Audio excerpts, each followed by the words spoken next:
విష్ణు హరికి school start అయ్యాయి కాబట్టి స్కూల్కి వెళ్తున్నారు వాళ్ళకి స్నాక్స్ బాక్స్ ఏం పెడతానో చూడండి, ఓకేనా. ఇదిగోండి స్నాక్స్ బాక్స్ లో అన్ని పోగొట్టేశారనమాట, మళ్ళీ కొత్తవి తీసుకోవాలి. ప్రస్తుతానికి ఉన్న వాటిలో పెట్టేస్తున్నా. ఇదిగోండి నేను బేకరీలో తీసుకొచ్చాను, కప్ కేక్ ఒకటి పెట్టాను, చెరొకటి.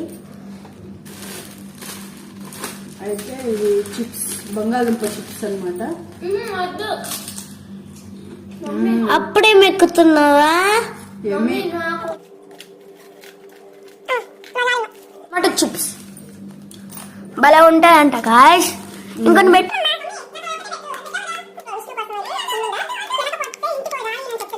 సో గాయస్ మర్చిపోయాను, ఇవైతే మీకు గుర్తున్నాయా? చిన్నప్పుడు తిన్నాం మనం, మళ్ళీ ఇప్పుడే వస్తున్నాయి. ఇవి చింతపండు అనమాట, మా విష్ణుకి బాగా ఇష్టం, అందుకని విష్ణు కోసం ఒకటి. బాయ్.